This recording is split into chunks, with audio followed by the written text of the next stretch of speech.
Once again, former President Donald Trump has officially been named the Republican presidential nominee. The vote coming less than an hour ago. Let's take you live to Milwaukee, where thousands of Republicans from across the country have gathered for their national convention.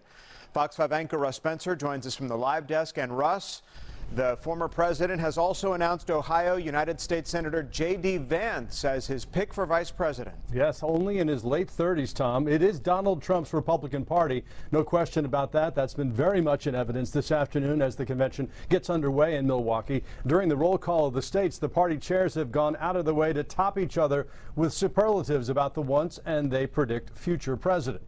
The former president officially declared his running mate on social media about an hour ago. Ohio Senator JD Vance will join him on the ticket this November. Former President Trump praised Vance's successful business career and technology and finance and best-selling book, Hillbilly Elegy. Back in 2022, Vance won the U.S. Senate seat in Ohio with 53% of the vote. Now, today's counting of the delegates was a formality, but here is the official moment that former President Trump passed the threshold to secure the nomination with the delegates from Florida.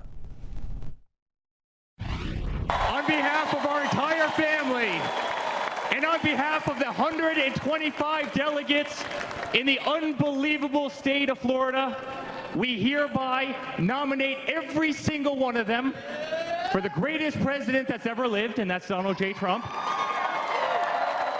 hereby declaring him the Republican nominee for President of the United States of America.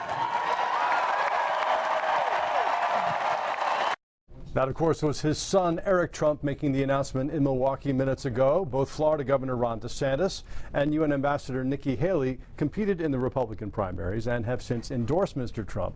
The former president projected to end up with more than 90% of the total Republican delegates. Tom, back to you.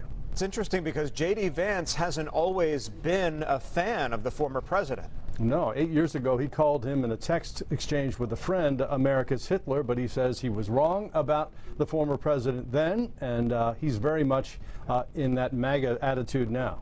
Obviously, the two have mended fences. Russ, thanks.